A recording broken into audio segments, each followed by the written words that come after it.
Stock news में। अगर आप मेरे चैनल पे पहली बार विजिट कर रहे हैं तो सब्सक्राइब करें ताकि आपको ऐसे ही लेटेस्ट इन्फॉर्मेशन मिलता रहे।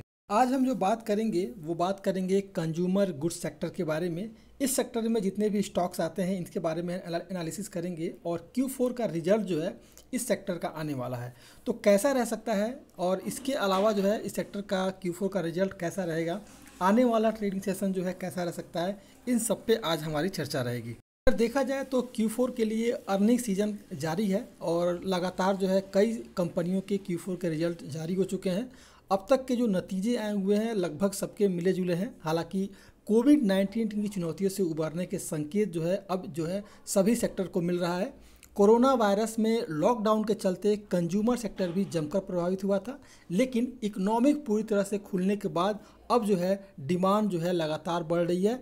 कंपनियों के नतीजों पर अभी मार्जिन का दबाव दिखने को मिल सकता है, जिससे कि ओवरऑल कमाई पर असर पड़ेगा। लागत बढ़ने से इन कंपनियों के प्रॉफिट पर भी असर पड़ता हुआ दिखाई देगा। हालांकि कुछ कंपनियों में अभी अच्छी रिकवरी देखने को हमें मिल रही है। अगर कंज्यूमर गुड्स की सेक्टर की बात करें तो स्टेपल्स के Q4 के नतीजों में मंदी का असर देखने को मिल सकता है। स्टेपल सेक्टर में वो कंपनियां आती हैं जो यानी कि फूड, बेवरेज और टोबैको मैन्युफैक्चरिंग और डिस्ट्रीब्यूशन में लगी हुई हैं। इसके अलावा वही नॉन ड्यूरेबल जो है हाउस होल्ड या पर्सनल प्रोडक्ट में प्रदर्शन कर रही हैं। वहीं अगर देखा जाए तो सिगरेट के प्रदर्शन में सुधार और मजबूत इनकम आउटलुक के साथ ITC अपने पीयर्स की तुलना में बेहतर स्थिति में दिख रहा है। एल्कोवेब की डिमांड का ट्रेंड स्टेबल बना हुआ है, लेकिन लागत के बढ़ते दबाव में मार्जिन में गिरावट देखने को हमें मिल सकती है। वहीं अगर देखा जाए तो प्रॉफिट जो है टैक्स चुकाने के बाद अगर स्टेपल सेक्टर में वॉल्यूम स्लो डाउन और मार्जिन का दबाव जारी रहा तो पेंट कंपनियों की बात करें तो कीमत बढ़ने से ग्रोथ मजबूत रहने की उम्मीद है, लेकिन मार्जिन घटने से कंपनियों के प्रॉफिट का पर जो है असर देखने को हमें मिल सकता है। एल्कोवेब में वॉल्यूम स्टेपल्स की तुलना में बेहतर होगा, हालांकि मार्जिन का दबाव जो है लगातार बढ़ रहा है। रिटेल कंपनियों का प्रदर्शन जो है आपको मिला जुला हुआ देखने को मिल सकता है। कुल मिलाकर अगर कहा जाए तो आने वाले समय में आपको कंज्यूमर गुड्स सेक्टर में तेज़ी देखने को मिल सकता है।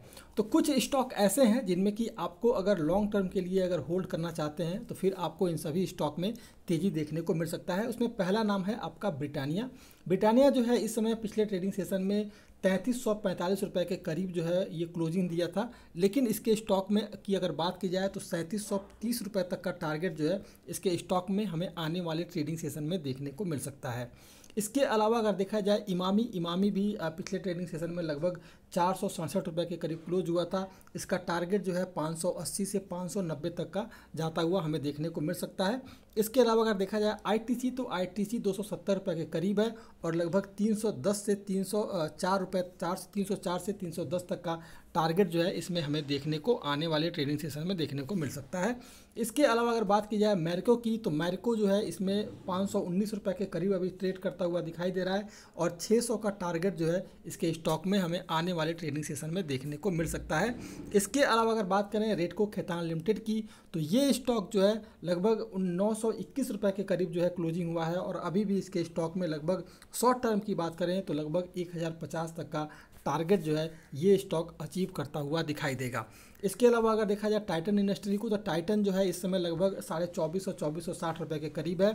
अभी भी इसके स्टॉक की बात करें तो सबसे विश्वसनीय स्टॉक टाटा कंपनी का ये स्टॉक लगभग 2900 का टारगेट जो है आपको शॉर्ट टर्म में अचीव करता हुआ दिखाई देगा।